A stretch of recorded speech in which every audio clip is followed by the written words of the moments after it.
우리가 계속해서 사도신경의 내용들을 함께 살펴보고 있는데요. 지난번엔 우리가 나는 죄를 사하여 주심을 믿는다에 대해서 함께 살펴봤어요. 오늘은 몸이 다시 사는 것을 믿는다에 대해서 함께 나누는 것인데, 사도신경의 그 다음 항목이 뭐예요? 영원히 사는 것을 믿는다죠. 그래서 사실 그 내용도 오늘 내용과 연결이 되어 있습니다. 그래서 오늘 내용은 다음 주까지 계속 이어지는 것이다, 그렇게 아시면서 우리가 함께 오늘의 이 시간을 나아가도록 합시다.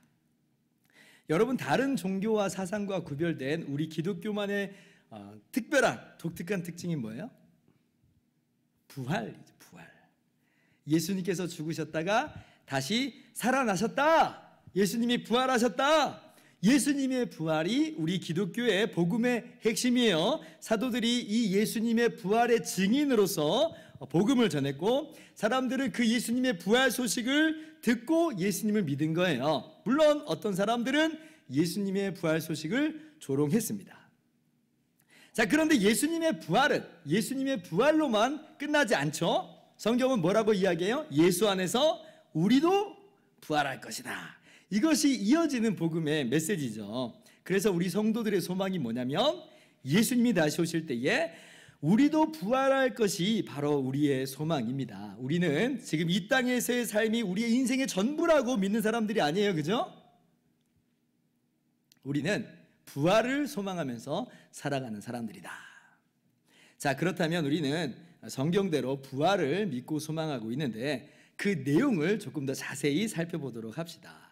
먼저는 우리 인간을 구성하는 근본적인 요소에 대해서 잠깐 이야기를 할 필요가 있을 것 같아요. 우리야 뭐 다 이미 아는 내용들인데, 우리가 사도신경 또 강해로 나서고 있기 때문에 요거는 좀 짚고 넘어가자 하는 거예요. 인간을 구성하는 근본적인 요소, 여기는 2분설이다 3분설이다 하는 그러한 이견이 존재하긴 합니다만, 크게 보자면 인간은 두 부분으로 이루어져 있어요. 영혼과 몸으로 이루어져 있다는 것입니다. 3분설을 말씀하시는 분들은 영혼을 또 영과 혼으로 구분하지만, 우리 개혁주의 신학은, 우리 장로교는 인간을 영혼과 몸으로 이루어진 2분설의 입장을 취하고 있어요. 아무튼 오늘 그 이야기를 하자는 건 아니고, 핵심이 뭐냐고 하냐면, 다 똑같이 2분설이든 3분설이든 모두 다 하나같이 이야기하는 건 뭐냐면, 성경대로 우리 인간은 단순히 몸으로만 이루어진 존재가 아니라 영혼과 몸으로 이루어졌다라고 하는 겁니다. 짐승들은 몸으로만 이루어진 존재지만 사람은 그렇지 않다는 거예요. 우리 예수님께서 분명하게 말씀하여 주셨습니다. 마태복음 10장 28절. 자, 몸은 죽여도 영혼은 능히 죽이지 못하는 자들을 두려워하지 말고 오직 몸과 영혼을 능히 지옥에 멸하실 수 있는 이를 두려워하라. 인간이 단지 몸일 따름이라면, 그래서 몸이 전부라고 한다면 몸을 죽이면 다 끝난 것 아니겠어요? 만약 그렇다면 몸을 죽이는 자들을 정말 두려워하는 게 맞을 거예요. 그런데 예수님께서는 그거 아니라고 말씀하시죠. 영혼이 있다는 거예요. 그리고 악한 자들은 기껏 우리의 몸만 죽일 수 있을 따름이라고 하는 거예요. 그러니까 그들을 두려워할 필요는 진짜 없다는 거예요. 자, 그리고 예수님께서 십자가에 달려 돌아가실 때 그 마지막 말씀이 뭐예요? 누가복음 23장 46절. 예수께서 큰 소리로 불러 이르시되 아버지, 내 영혼을 아버지 손에 부탁하나이다 하고 이 말씀을 하신 후 숨주시니라. 자, 내 영혼을 아버지 손에 부탁하나이다. 지금 예수님께서 십자가에 달려 죽으시기 직전인데요. 그래서 다 끝장나버렸다, 다 없어져 버리는 것이다 라고 하는 게 아니라, 영혼이 있고 그 이후에 죽음 이후의 모습이 있음을 분명히 말씀하여 주셨어요. 내 영혼을 아버지 손에 부탁하나이다. 오늘날 예수님을 안 믿는 사람들은 영혼의 존재를 많이 믿기도 합니다만은, 그런데 다른 한편으로는 죽으면 다 끝나버리는 것 아니야 라고 하는 생각들도 많이 하시는 것 같아요. 그러니까 근본적으로 생각들을 깊게 안 하고 살아요. 그래서 대체로 보면요, 몰라, 또 어떻게든 되겠지, 죽어봐야 알지 라고 하는 단순한 불가지론적인 그런 입장을 가지고 있습니다. 근데 여러분, 이게 정말 대책 없는 그런 말인 게 뭐냐면, 죽어봐야 알겠지 했는데 그때 가서 비로소 알게 되면 그거 어떻게 하자는 거예요. 하나도 준비를 못했는데. 그때 가서라도 준비하고 대책을 세울 수 있는 거라면 그래도 괜찮겠지만, 성경은 그렇게 말하지 않잖아요. 그 후에는 바로 심판이 있는 겁니다. 히브리서 9장 27절 보니까 사람에게 한 번 죽는 것은 정해진 것이고 그 후에는 심판이 있으리니 그랬잖아요. 그러니까 미리 준비해야지, 죽어봐야 알지, 그때 가서 준비하면 되겠지, 이건 다 아니라고 하는 거예요. 성경은 분명하게 이야기합니다. 영혼이 있고 그리고 죽음 이후에 이 사후세계는 존재한다는 거예요. 자, 그러면 우리 신자들은 이 죽게 된 다음에 어떻게 되는 것일까요? 몸은 이제 썩죠. 죽고 썩어요. 그러나 영혼이 있다고 그랬잖아요. 자, 그 영혼은 어떻게 돼요? 주님과 함께 거하게 되고 온전하게 된다. 이것이 성경 말씀입니다. 고린도후서 5장 6절부터 9절까지 말씀을 한번 교독할게요. 저부터 읽겠습니다.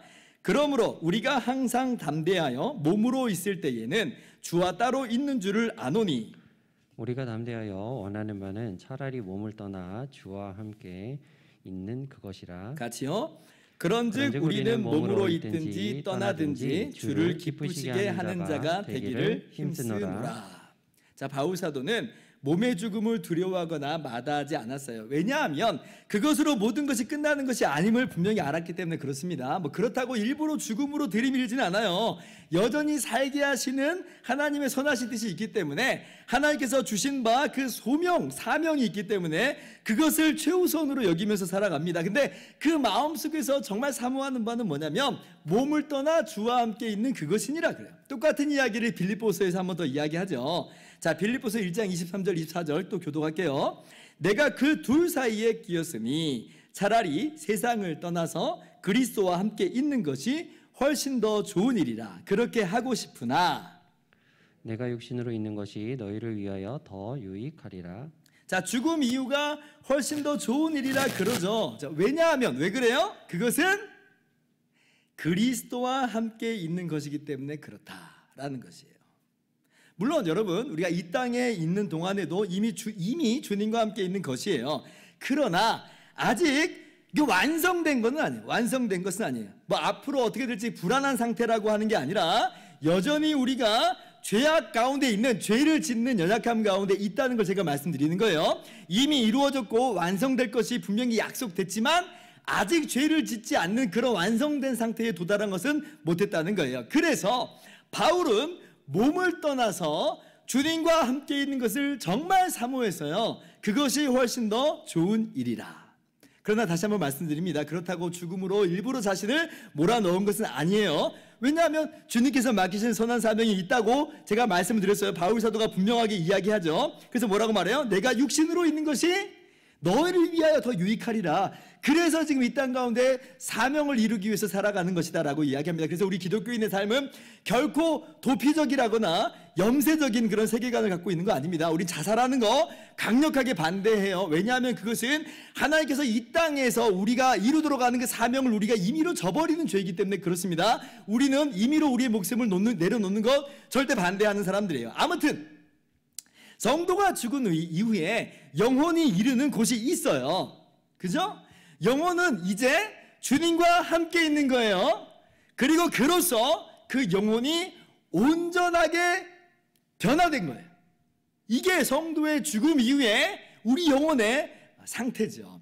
히브리서 12장 22절 23절 또 교독합시다. 그러나 너희가 이른 곳은 시온산과 살아계신 하나님의 도성인 하늘의 예루살렘과 천만 천사와 하늘에 기록된 장자들의 모임과 교회와 만민의 심판자이신 하나님과 및 온전하게 된 의인의 영들과. 자, 이 말씀은 우리 성도가 현재 위치하고 있는 곳이 어디인지를 기록하고 있습니다.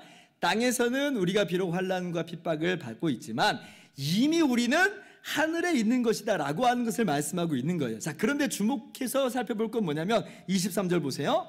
온전하게 된 의인의 영들과 라고 하는 표현이 나오죠. 이 영들이라고 하는 거 보니까 이것은 이미 이 땅에서 떠난 성도, 죽은 성도들을 일컫는 말이에요. 그렇게 우리가 해석을 할 수가 있습니다. 자, 그런데 그 영을 뭐라고 말해요? 온전하게 된 의인의 영들, 그렇게 이야기해요. 그러니까 영혼이 어떻게 됐다는 거예요?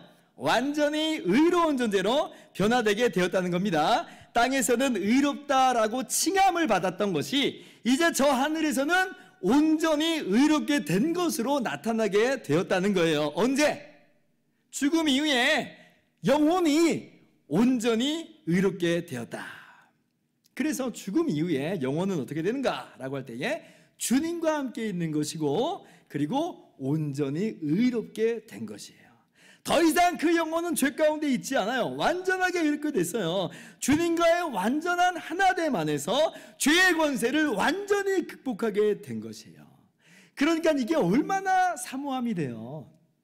하이델베르그 요리문답 42번 문답은 그래서 이렇게 말을 합니다. 자, 이렇게 물어봐요. 그리스도께서 우리를 위해서 죽으셨는데 우리도 왜 여전히 죽어야 됩니까? 이렇게 물으니까 그 대답이 이렇습니다. 우리의 죽음은 자기의 죄값을 치르는 것이 아니라 죄 짓는 것을 그치고 영생에 들어가는 것입니다. 기가 막힌 말이에요. 죄 짓는 것을 그치고 죽었을 때에 우리의 영혼 가운데 이루어지는 놀라운 변화, 온전히 의롭게 된다. 죄 짓는 것을 그친다. 영화롭게 변화된다. 영생에 들어가는 것이다 라고 가르치고 있죠. 정말 너무 사모가 되고 너무 기가 막힌 은혜인 것이에요. 그래서 요한계시록 14장 13절 보면 뭐라고 말해요? 주 안에서 죽는 자들은 복이 있도다. 복이 있도다. 왜? 그 영혼이 온전히 의롭게 변화되었기 때문에 그렇습니다. 목사님 너무 좋은데요. 그런데 문제는 내가 정말 그렇게 나의 영혼이 주님과 함께 거하게 될까요? 바울 사도는 그렇게나 훌륭한 분이었으니까 주님과 함께 거하는 것이지 우리는 그러지 않을 수도 있잖아요. 맨날 죄짓고 맨날 연약하고 그러잖아요. 이런 생각이 불현듯 들 수 있어요. 그죠? 자, 그런데 지난 주일날 우리가 하나님 말씀을 따라서 제가 설교한 것 여러분 기억나실 거예요. 어떤 말씀이었어요? 주님께서 내가 목마르다 그랬어요. 내가 목마르다.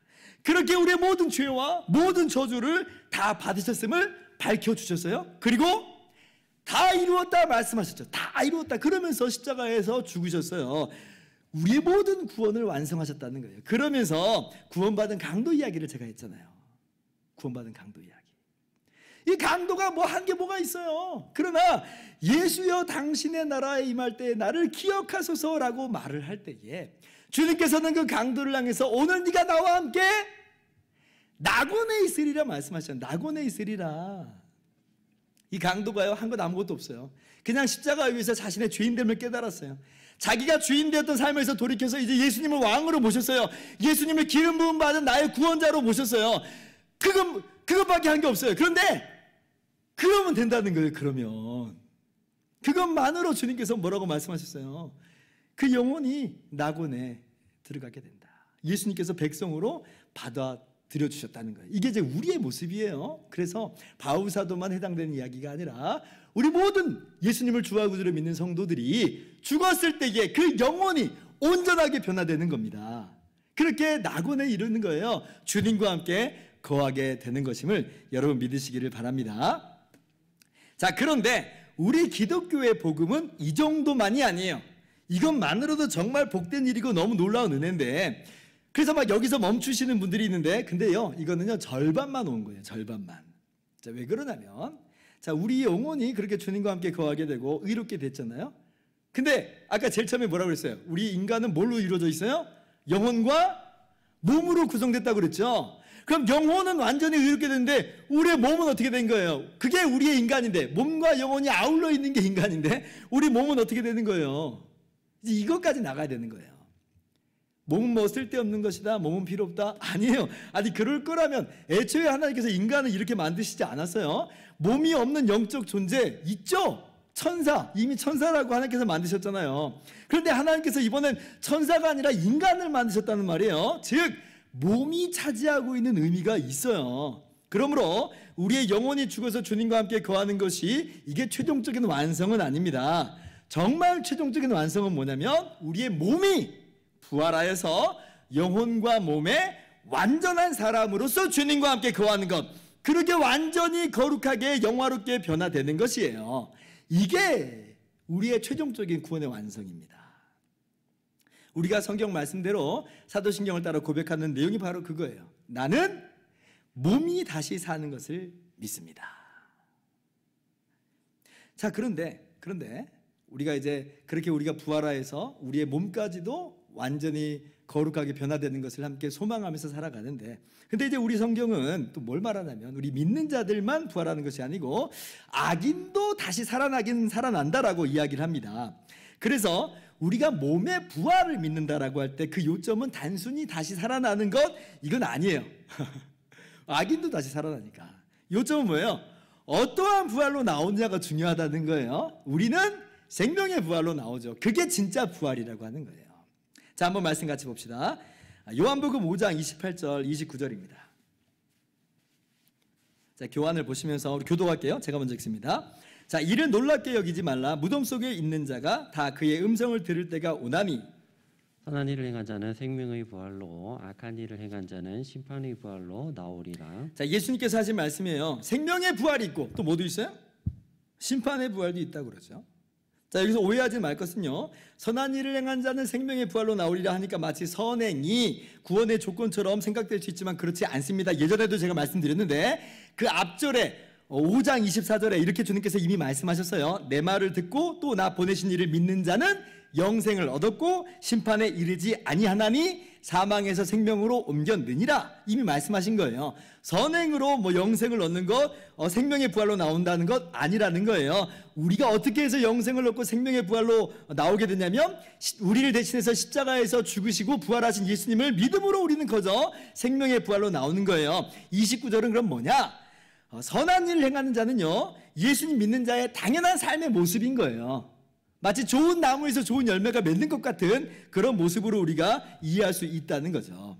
자, 그래서 자, 우리 믿는 자의 부활, 생명의 부활이 있고 주님께서 말씀하시기를 악인의 부활, 심판의 부활도 있다는 거예요. 여러분, 이게 참 두려운 말씀이죠. 죽으면 다 끝나는 줄 알았는데, 그냥 없어지고 사라는 줄 알았는데, 그렇게 생각했는데 결국 그렇지 않다는 거예요. 여러분, 몸의 죽음 자체가 우리가 받는 모든 죄악의 형벌인가? 물론 우리 몸의 죽음 자체가 그 죄악의 형벌의 한 양상으로 나타나는 것은 맞지만, 근데 사실 그 전부라고 할 수는 없어요. 왜냐하면 보세요, 이 땅에서 나쁜 일 저지르는 많은 사람들이 있어요. 근데 그 사람들이요, 어떤 사람은 죄값 받고 죽는 사람이 있는가 하면 어떤 사람은 죄값 받지도 않고 평안히 살다가 죽는 사람도 있어요. 그죠? 아니, 그러면 죽음으로 그냥 다 끝나는 것이라면, 다 형벌 받는 것이라고 한다면 이 세상 얼마나 불공평하고 억울해요. 그죠? 사람의 논리로도 그렇게 생각할 수 있다는 겁니다. 칸트가 그래서 하나님은 필요하고 심판은 필요하다라고까지 이야기한 게 이런 논리 때문에 그래요. 자, 그런데 여러분, 성경이 말하는 바는 뭐냐면 그게 그렇게 억울한 일이 아닌 것은 아닌 이유가 있다고 말해요. 왜냐하면 죽으면 다 끝나는 것이 아니라는 거예요. 악인의 부활이 있다. 악인도 다시 살아난다는 거예요. 그리고 그 악인도 영혼과 몸에 완전한 한 사람으로서 하나님께로부터 마땅한 죄의 심판을 받는다. 이게 심판의 부활입니다. 뭐 두렵죠, 진짜. 그래서 몸이 부활하는 거지만 그것은 심판을 위한 것이므로 성경이 동시에 뭐라고 말하냐면 그걸 둘째 사망이라고 말해요. 성경적 의미에서의 영생이다, 부활이다 그렇게 말하진 않는 거예요. 영원히 지옥에서 고통당한다. 그래서 그걸 영생이라고 하지 않고 오히려 그것은 영원한 죽음이다 라고 말하죠. 두려운 말씀이에요. 그러므로 자, 우리는 의인과 악인의 부활이 있음을 믿어요. 그러나 의인의 부활이 진짜 부활이에요. 그것이 영생이고 악인은 영벌의 가운데 처하게 된다라고 하는 것입니다. 자, 그러면 이러한 몸의 부활이 언제 있게 된 것인가? 뭐 악인도 물론이지만 특별히 우리 의인들, 예수 그리스도 안에서 의롭게 된 자들, 의롭다 칭함받은 우리들의 부활이 언제 있는 것인가? 우리 너무나 잘 알고 있죠? 언제예요? 예수님이 재림하실 때, 예수님이 다시 오실 때에 그러한 부활이 있게 될 것입니다. 데살로니가전서 4장 16절 17절 교독합니다. 주께서 호령과 천사장의 소리와 하나님의 나팔 소리로 친히 하늘로부터 강림하시리니 그리스도 안에서 죽은 자들이 먼저 일어나고 그 후에 우리 살아남은 자들도 그들과 함께 구름 속으로 끌어올려 공중에서 주를 영접하게 하시리니 그리하여 우리가 항상 주와 함께 있으리라. 자, 그리스도 안에서 죽은 자들이 먼저 일어나고, 자, 이게 우리의 몸의 부활을 말씀하는 거예요. 그런데 언제 그 일이 있게 되냐면 주께서 강림하실 때. 그래서 우리가 몸의 부활을 믿는다고 하는 것은 주님의 재림을 믿는다는 것을 전제하고 있습니다. 우리가 이미 사도신경의 앞선 항목에서 살펴봤죠. 저리로서 산자와 죽은 자를 심판하러 오시는 예수님을 믿습니다. 우리가 그 항목을 함께 나눴었잖아요. 목사님, 그러면 예수님이 다시 오실 때에 죽은 자들은 그렇게 몸이 다시 부활하게 되는데 죽지 않고 여전히 지금 살아있는 사람들은 어떻게 되는 거예요? 라고 좀 궁금함이 있을 수 있죠. 아마 여러분이 그렇게 궁금해하실 줄 알고 바울 사도가 성령의 감동으로 바로 이어서 이렇게 기록을 해놨습니다. 우리 살아남아 있는 자들도 그들과 함께 구름 속으로 끌어올려. 아직 살아있는 사람들, 죽을 때까지 기다렸다가 그 몸이 다시 부활하게 되는 것 아니고요. 그 사람들은 그 몸이 죽은 사람들의 부활의 몸과도 같이 즉시로 부활의 몸으로 변화되게 되어서 주님과 함께 거하게 됩니다. 이것이 우리가 처음에 읽었던 고린도전서 15장 말씀이에요. 보다 분명하게 이야기하고 있죠. 다시 한번 볼게요. 자, 고린도전서 15장 51절 52절이에요. 교독할게요. 보라, 내가 너희에게 비밀을 말하노니 우리가 다 잠잘 것이 아니요 마지막 나팔에 순식간에 호련이라 변화되리니. 나팔 소리가 나매 죽은 자들이 썩지 아니할 것으로 다시 살아나고 우리도 변화되리라. 자, 호련히 변화되리니, 그러죠. 호련히 변화되리니. 그리고 그것은 썩지 아니할 것으로 변화되는 것이다. 자, 마지막 나팔, 아까 데살로니가전서 4장의 그 나팔은 뭐예요? 예수님이 다시 오실 때에 울려 퍼지는 그 마지막 나팔을 말하는 거예요. 그렇게 예수님 다시 오실 때에 죽은 자들의 몸은, 죽은 우리 성도들의 몸은 부활의 몸으로 일어나고 여전히 살아있는 사람들은 즉시로 변화되게 된다라고 하는 것이 성경의 말씀이죠. 이게 이제 우리의 소망이고 우리가 정말 기대하는 바예요. 자, 그러면 마지막으로 주님의 재림 때에 이루어지는 이 신자들의 부활, 우리 믿는 자들의 몸의 변화는 과연 무엇인가? 자, 그 본질이 무엇인지를 함께 살펴보도록 합시다. 여러분, 사망은 죄의 결과였죠. 사망은 원래 처음부터 있었던 것이 아니라 죄로 말미암아 사망이 들어오게 된 것이에요. 성경에서는 분명히 이야기합니다. 죄의 삭은 사망이요, 그러잖아요. 그래서 죄를 지은 인간에게 이 썩음이 찾아오게 된 거예요. 자, 그런데 우리가 아까 읽었던 고린도전서 15장 말씀 보세요. 다시는 썩음이 없다 그러죠. 사망이 없다는 거예요. 자, 이 말은 이제 그 몸은 다시는 죄의 영향을 받지 않는다는 말이에요. 자, 아까 성도가 죽었을 때의 그 영혼이 온전히 의롭게 됐다고 그랬죠. 근데 이제 이 몸이 변화됐다라고 하는 건 뭘 말하는 거예요? 영혼뿐 아니라 몸도 아울러 죄의 권세와 영향에서 완전히 벗어난 온전히 의로운 몸으로 이루어지는 거예요. 변화되게 되는 거예요. 이게 성도들의 부활의 몸의 핵심입니다. 성도들의 부활의 몸의 핵심이 뭐냐라고 할 때에 죄의 권세를 이기고 죄의 영향을 절대로 받지 않는 그러한 온전하게 변화된 영광스러운 몸, 이게 바로 성도의 부활의 몸의 핵심이에요. 이것을 성경은 일컬어서 예수님과 같이 변화되는 것이다, 그렇게 이야기를 해요. 요한일서 3장 2절 3절 말씀. 자, 교독할게요. 사랑하는 자들아, 우리가 지금은 하나님의 자녀라. 장래에 어떻게 될지는 아직 나타나지 아니하였으나 그가 나타나시면 우리가 그와 같을 줄을 아는 것은 그의 참모습 그대로 볼 것이기 때문이니. 주를 향하여 이 소망을 가진 자마다 그의 깨끗하심과 같이 자기를 깨끗하게 하느니라. 자, 우리가 부활할 때의 그 부활의 몸에 대해서, 그 신령한 모습에 대해서 성경이 아주 많은 것을 말씀하지는 않고 있습니다. 그러나 성경이 완전 침묵하는 것도 아니에요. 좀 알려주세요. 우리가 다음 주에 영원히 사는 것을 믿는다라고 할 때 한 번 더 이야기하겠습니다. 오늘은 그 핵심 본질만 잠깐 이야기하고 넘어가는 거예요.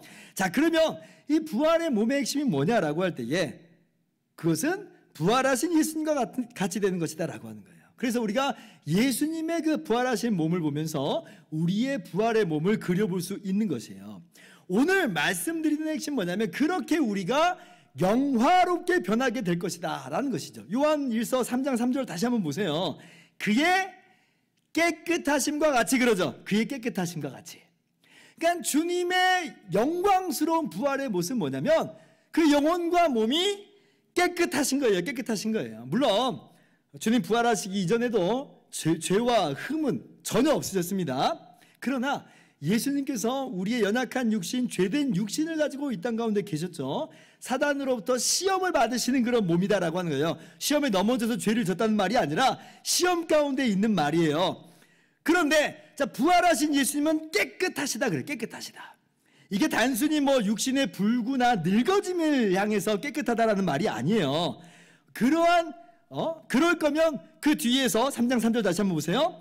그의 깨끗하신 것 같이 자기를 깨끗하게 하느니라 그러죠. 자기를 깨끗하게 하느니라고 연결이 안 되잖아요. 단순히 육신이 그냥 깨끗하다라고 하는 그 정도라고 한다면 우리가 이 땅에서 살아가는 동안 자기를 깨끗하게 하느니라 연결이 안 돼요. 그러면 여기서 말하는 주님의 깨끗하심, 부활하신 주님의 깨끗하심은 뭐예요? 단순히 어떤 육신의 불구나 어떤 이 육신의 늙음에 대해서 깨끗함을 말하는 게 아니에요. 죄와 구별된 완전히 영화롭고 성결한 존재로서의 깨끗함이에요.